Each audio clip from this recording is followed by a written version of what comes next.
Hello. So, my phone died before I could finish, saying what I was, trying to explain. I think it was somewhere along, I was talking about my meeting with Bill. Right, yeah. Okay, so I was explaining, okay, I'm gonna just recap it. I should probably turn off the TV, but whatever. So, recap. I was talking about how tonight I was talking to a member of a gang subtype satanic cultist from Longview who had said they'd give me information and intel if I meet up with them in person, which is the last thing that me or my boyfriend wants me to do. My boyfriend, also a survivor of ritual abuse from Longview, who knows this guy and tells me that they have killed people, they're a bad person, so it's the last thing I want to do. But I feel like rationally I'd be safe if I meet up with them in a public place. But, that was the beginning of it. Then I started going into my other friend's case, and we talked about my meeting with Bill, and we talked about how on August 5th, 2018, I called the police on somebody for assaulting me, and that night he taunted me about calling the cops, even though I had told nobody about my phone call. So he had heard it from the woman who picked up the phone, a police officer. He was friends with the police, and when I met up with him before that at the lodge, for to try to get him more intel,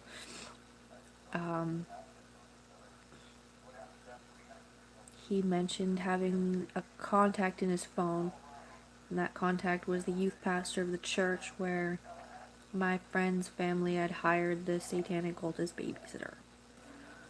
And this man who I was talking to, Bill, is a close friend of that babysitter from the satanic cult family, and they go back years and years as friends, despite both being married to or in a relationship with completely different people and being only friends, and they're not related by blood at all. So they're really good friends.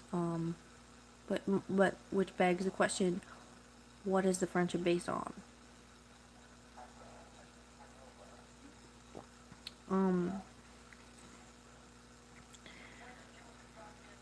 So I was trying to get to the part where I explain how you might think, well, Bill talked to the police. Bill has the youth pastor as a contact in his phone. And yes, he's a Satanist. He's a Freemason. He's tried to get me to he's told me I should join the Masons even though I'm a girl, which obviously implies I'd be joining Job's Daughters or Eastern Star. Shot that down.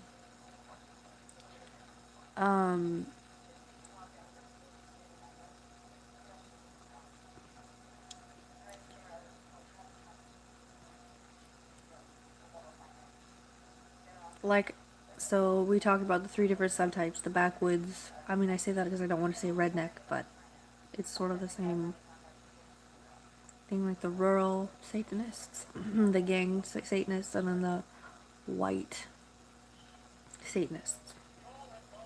Just like the white, seeming like upper middle class, modern Satanists that look like totally normal people in every way.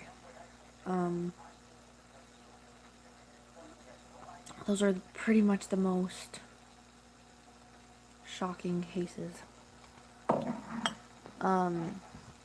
Like the backwoods, the rural ones, there's usually a lot of drugs involved, and it's not so hard to imagine these drug addicted families selling out their kids to some creep that lives down the street who knows so and so. It just turned into a big dysfunctional mess. But when it looks like these rich people, one of them owns a company, and then other girls in the highly capable class or advanced placement classes in school, and you think it looks like a perfect family full of potential, and but really they're just a bunch of people who make snuff films. That's the world we live in, I'm not kidding you. That's the world. I'm talking about the town I grew up in right now. So, um, I talked about the hacker.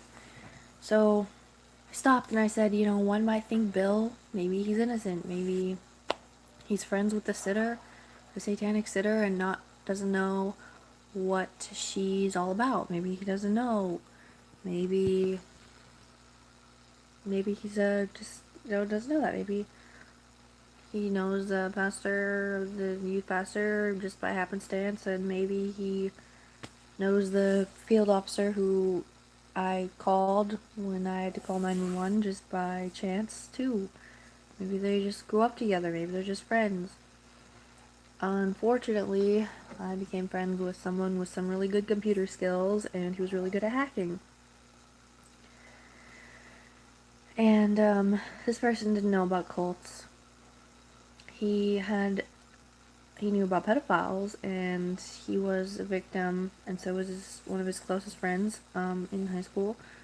Was a victim of child sexual abuse. And ever since then, he's had a real passion for taking them down. And as a teenager, he would catfish pedophiles. He would hack them and turn in their evidence to the police. I told him about the cult. I told him what happened to my friend. It was a similar sort of connection we had on this topic. So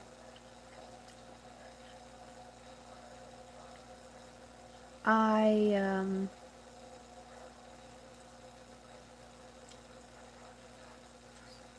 told him about Bill, and he said, "Give me whatever you have on Bill, and I'll hack him." So I got what I could, which wasn't much. There's a couple emails and a couple phone numbers I got from Truthfinder. And 5 days later, I said, "Hey, are you still doing this?" And he said, "I'm preparing to turn in what I found to the FBI." And I said, "Are you talking about Bill?" And he said, "Yes," and I couldn't believe it. I was like, "Are you sure we're talking about the same Bill? No, this one we decided you would hack." And he said, "Yes." So he was saying, so I asked him what he found. That's a very long conversation. He found in his emails, in Bill's emails, he found photos of children being sexually abused, what he just referred to as BDSM type, which is really what a satanic cult style would do. And this is where you really have to pay attention because the evidence is so subtle. It's so subtle, but nevertheless definite. I never once. So I've talked to my friend about the abuse. I've talked to her sister about it. I've talked to her brother about it. I've talked to her parents about it. I've talked to the mother, and never once did we ever discuss what the sitter's mother looked like. And the sitter's mother has no online profiles. And I never discussed with the hacker what any of these people looked like, except for Bill. Whatever. There's plenty of Willards out there. It's not like you'll know who I'm talking about. We never discussed what she looked like.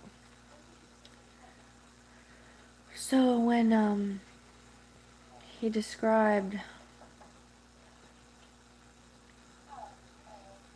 what he saw, I had to ask my friend's mom if any of what he described sounded familiar to her. Because he described a woman sitting in a chair that happened to fit the description of the chair that my friend's mother kept as evidence because it was a prop used in the photos being taken as recalled by the victims, who were being photographed. He said that in the chair was a woman with a very specific description. So I asked my friend's mom if she knew anything about a woman who looks like A, B, C, D, and E. And she said yes, that is the exact description of the sitter's mother, whom we had never discussed the physical appearance of ever. So, that is how I know the hacker isn't making up what he found, or making up the fact that he gave the flash drive to the FBI, and that he talked to the FBI, and they haven't seen anything come of it yet. But those photos were found. So, if you've been really paying attention,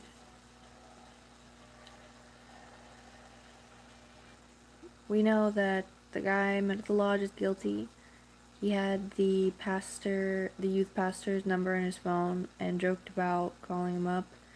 And he also is apparently friends with the officer who answered my 911 call, because he found out about how I called her that very day and was apparently, yes, crying when I called the police. He found out the very day I called the police, despite me striking up a conversation with him, not the other way around. So he knew and wouldn't have even told me about it had I not confronted him about the Nightshade incident. And so there's no question about whether or not he is good or bad, because we found those photos on his emails.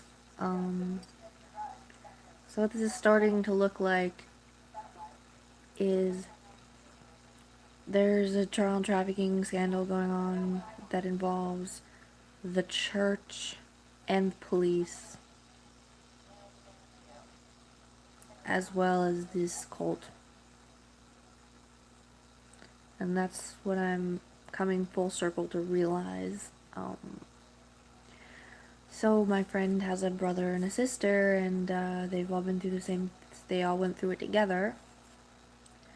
And I talked to the brother about it once, and a couple times, and one time he told me, or actually a couple times, he told me that the police were involved, and I didn't know what to make of that. I thought, maybe you're a kid, so you don't really know. Maybe they're just dressed up as police, you know? But apparently this guy Bill, who we found photos on, is associated with the police enough to know very personal things about me calling the police that I didn't tell anybody about, except for the police officer who answered the phone. So, yeah, this is the Northwest we're dealing with here, and satanic cults, and that kind of a problem. So, yeah, I'm getting pretty tired at this point, but Longview is overrun by Freemasons. So to get all the facts straight down, Bill, he had